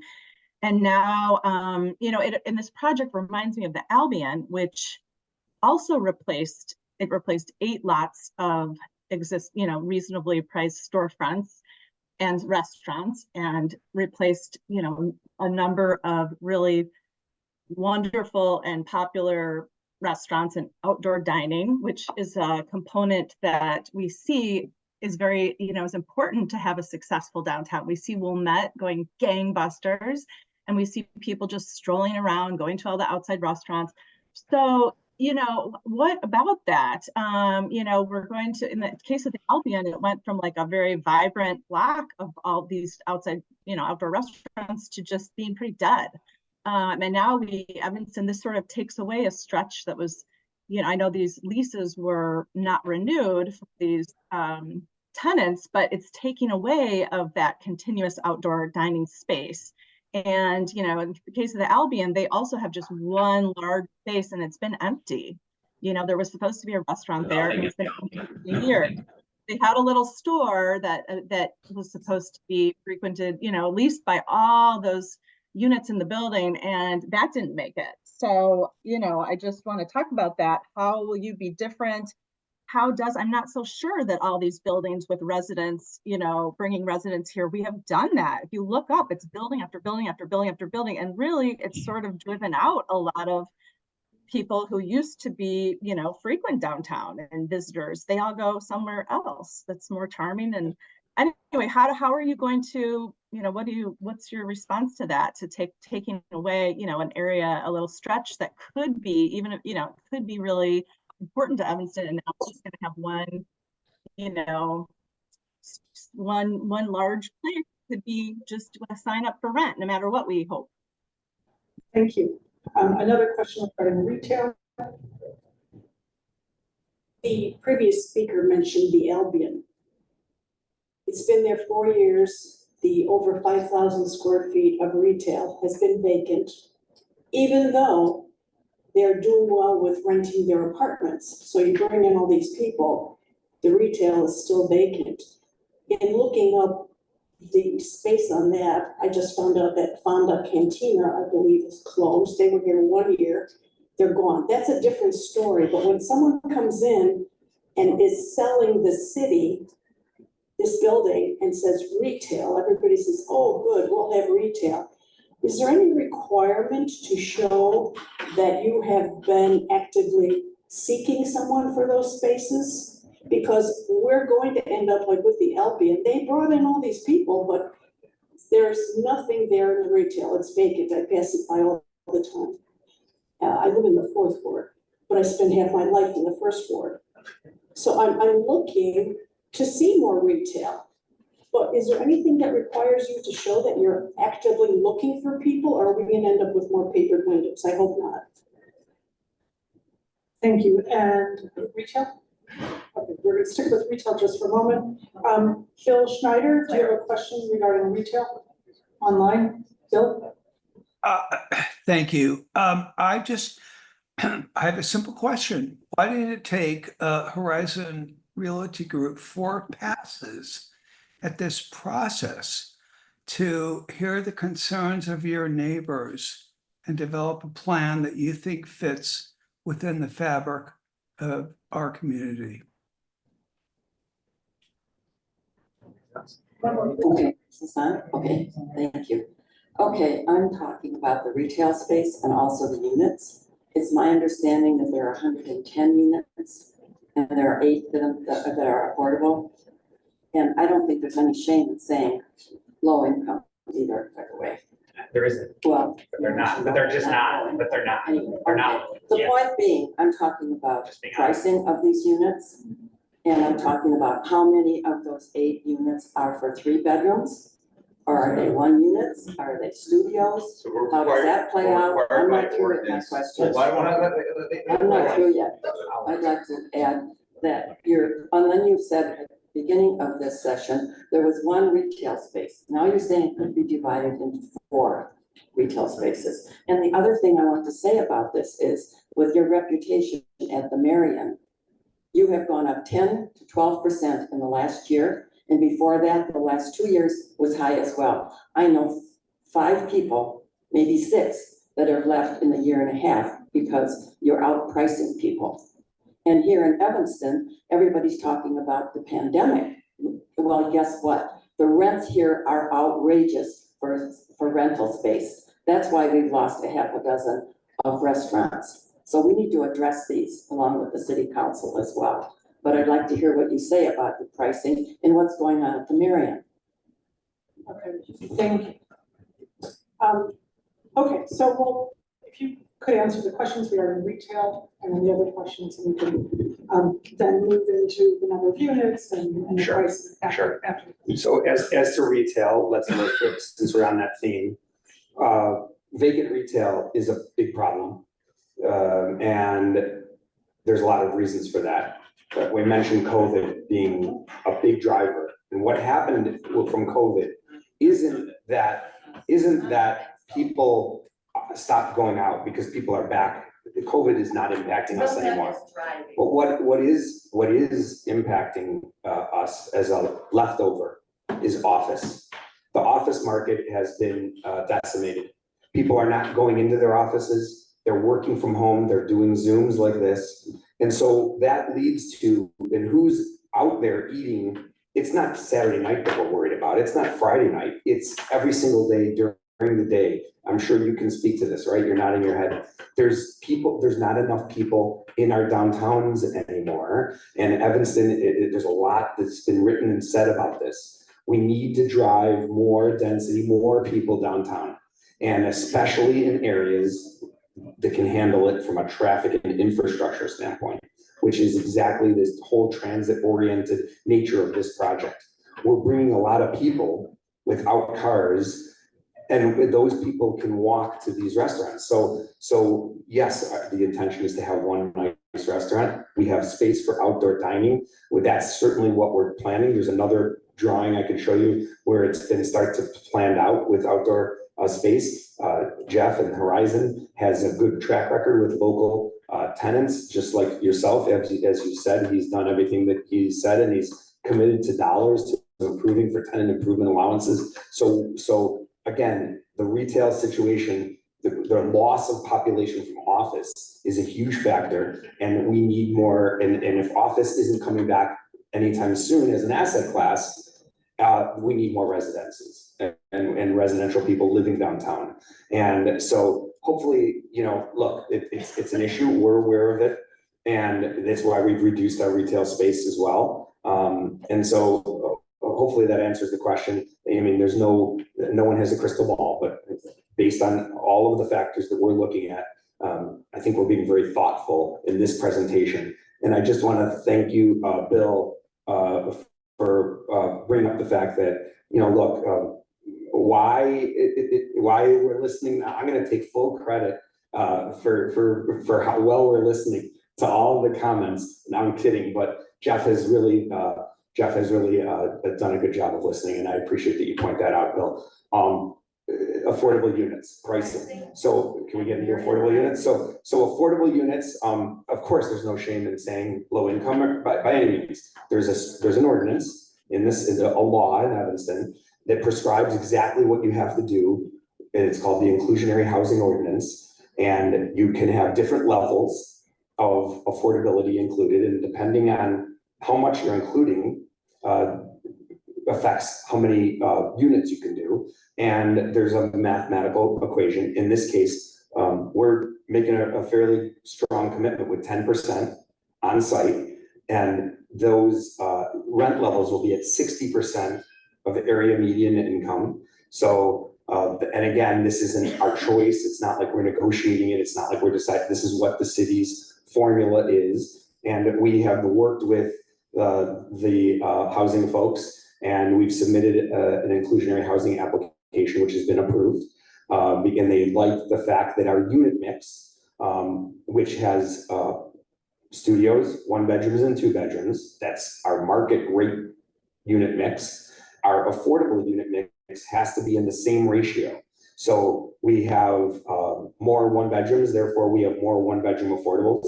We have some 2 bedrooms, and we have 4 1 bedroom affordable units. We have 2 2-bedroom affordable units, and we have 2 studio affordable units. And that is not something that because there's no 3-bedroom market rate units.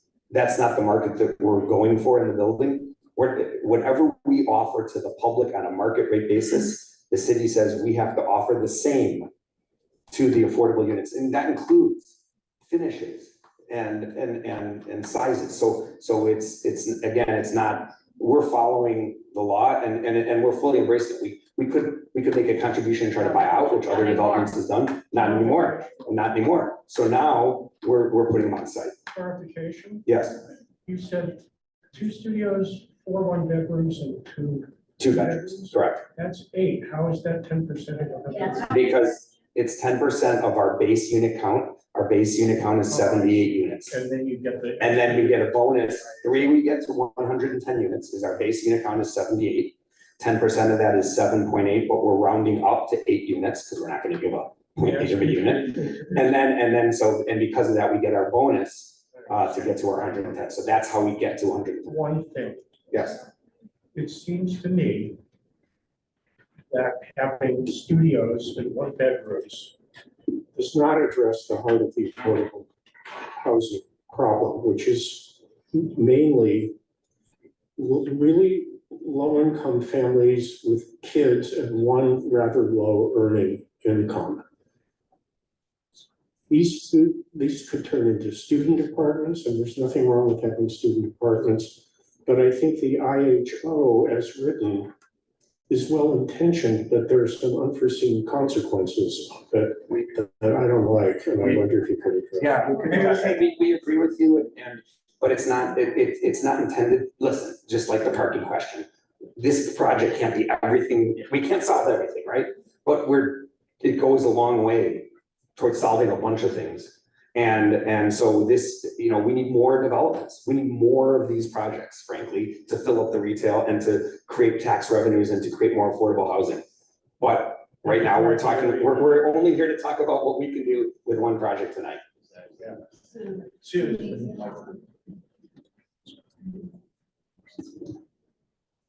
Thanks for the explanation of the 10%. Evanston's inclusionary housing ordinance, compared to most of the others around, is like super generous with the density bonuses. And I was wondering if there had been any discussion about potentially making some of those bonus units affordable so that you get closer to that 10% of affordability. Any other questions regarding affordability?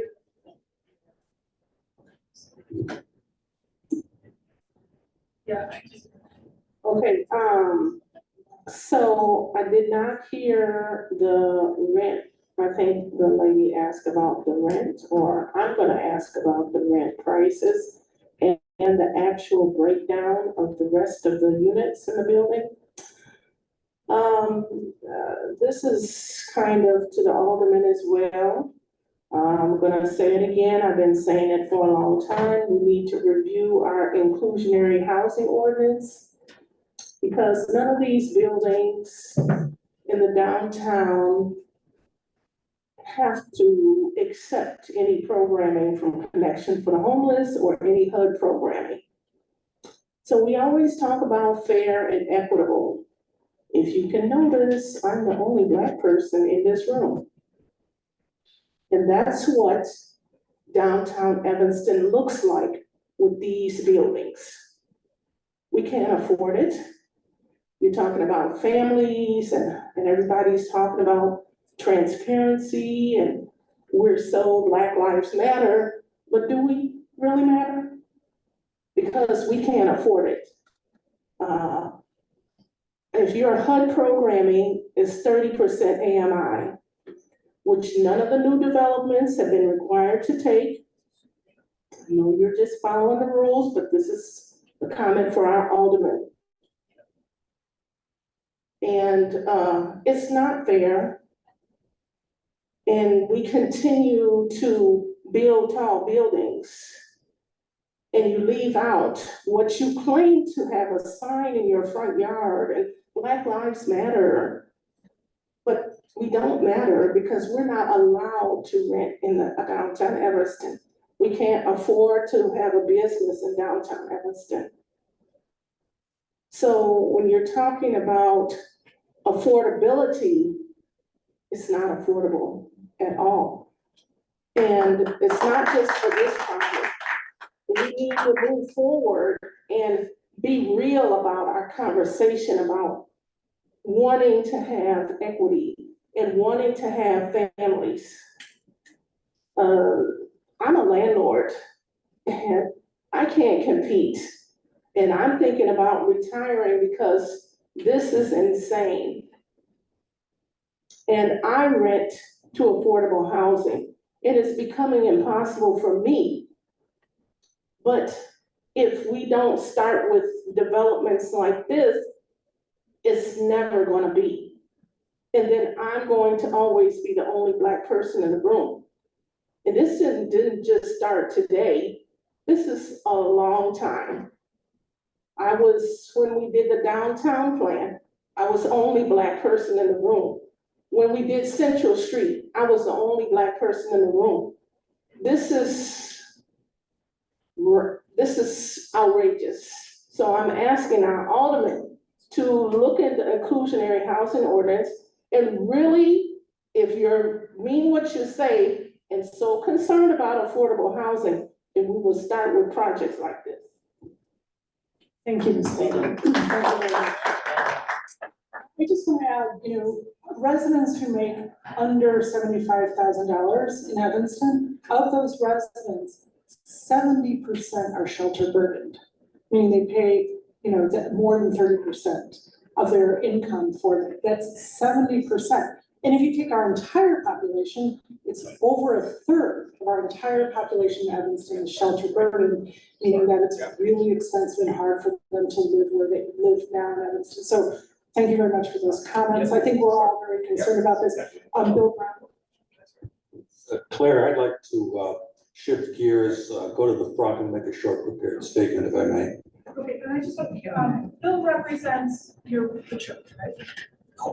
Do you want me to, are we done with affordable housing? You can just, I just want to make sure, like, he's been waiting. No, I don't know. If we're done. I know. Go ahead and answer. I'm determined. That's one of his questions. We're not going anywhere. We're definitely talking. All right, so real quickly on affordable housing, and you had a question, and you had a good point. So look, again, this one project can't solve everything. As far as I know, I don't think there's very many affordable units in this area of the downtown in the first ward, perhaps. This is a start, and maybe there is, but this is a start, right? And so there's a conflict between density, height, and affordability. And so if we really want to have a conversation, this is probably not the time to do it, but we're happy to engage in this because we've studied it all quite a bit. And this project started out a long time ago with 240 units. And then there would have been 24 affordable housing units. So if we want, and maybe that's too much because again, the balance discussion that we had, and maybe a 20-story building with 204 units is too much for some people, but it would have resulted in a lot more affordable. So again, we're trying our best to strike a balance with this particular building. We would like it to have more units. We'd like it to be taller. That's the reason that it's taken this long to get to where we are now. We'd have more affordable housing. So there is that issue, that tension. But again, we're here to talk about this particular proposal. We think that it's addressed a lot of the issues that have been brought up. We think it fits in the context. We think the height's appropriate. It absolutely is. It absolutely is. You can't look at those pictures and say it's not. The unit count is way down. We're improving an alley. We're doing a lot of other public benefits. And we're also want to hear from our immediate neighbor, the church.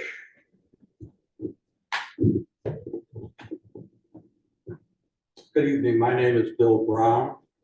For the past 4 years, as chairman of the Board of Trustees of First United Methodist Church, and with the assistance of Senior Pastor Grace and Matthew, have advocated for our congregation of 700 in objection to this building.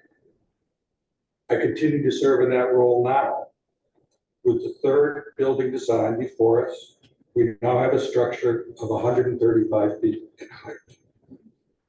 It is still intrusive on the Lakeshore Historic District's architectural landscape to the east of it. A 105-foot zoning limit was established to protect this architectural context. Regardless of how many allowed or not allowed above ground parking floors, the building is too tall. While Horizon uses a tactic of attrition in efforts to get the building design approved, we should remain resolute in our objection to the building beyond the base zoning allowance of 105 feet. The other major concern will be the additional traffic congestion created by the building on Chicago Avenue and in the alley to the east of the building. The intersection of Chicago Avenue and Church Street is one of the busiest in downtown Evanston. And the condition will increase considerably if this building is approved. In the alley to the east, increased vehicular traffic will create an impossible circumstance for access to and from the parking lot at the church and at 1616 Kingdom Avenue, south of the church. The building height and attendant traffic congestions must remain an issue for all of us, and we must continue to raise these concerns whenever we have the opportunity to do so.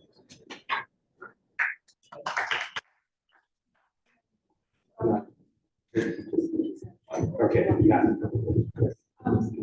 We can only really take it, I know some, you've had your hand raised for a while, so I'd like to, How much time pass do the we mic, have? we don't have any more time, basically, but, That's pretty much it. The red,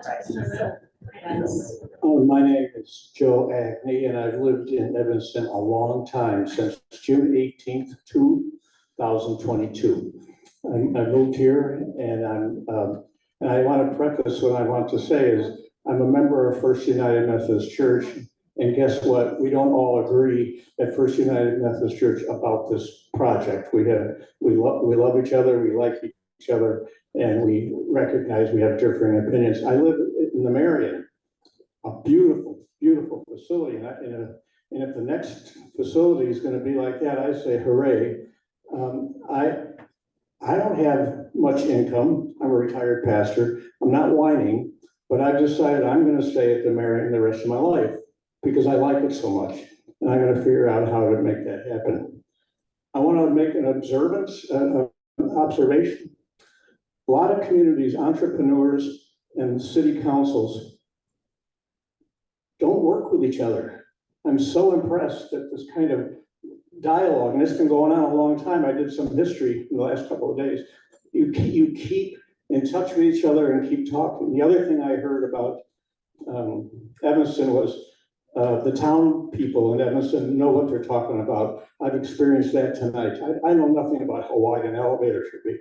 I know nothing about that, where entrances should be, but you all have provided that. So I think tonight has been really a blessing just to hear each other's opinions. I was trying to think, what can I particularly offer myself to your resident? And I decided a lot of the people at the Marion say this construction period is going to be really a problem for us. We didn't, like other people are saying, we didn't rent there expecting a construction project to be coming. And so here's what I want to offer as a person saying yes in my backyard. I'm willing to live whatever that might be, especially since I think this new project, and I really like the way it's designed tonight. And if that passes, it's really going to be an enhancement of where I live, my neighborhood, and it's going to be to the benefit of Evanston.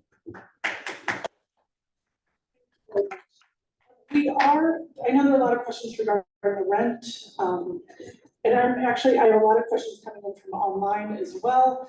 Would there be any chance you would consider a second meeting and everyone would submit their questions ahead of time, so you would get them ahead of time? There are many more questions that the library has to close. Yes, and we can work with you directly. I'd like to trade emails with you. I forgot to tell everyone, there was a QR code, we forgot to show it, but we have a website called legacyevanston.com with a very extensive FAQ page. Rentals. Which answers virtually all the questions, that you've asked, and there are additional ones sent to me, I will just add them Yeah. to the Schedule FAQ. a meeting with all the questions ahead of time so that. Just send them on to us. Send them out, and yeah, we'll definitely follow up, and I'll trade emails when we're on email together. So I just wanted to close. Thank you very much for your comment. I just wanted to say one thing with respect to the church and traffic and all these things. Look, everyone, change is difficult, and but I just want to say that sincerely, we've been listening and trying to be respectful to the church.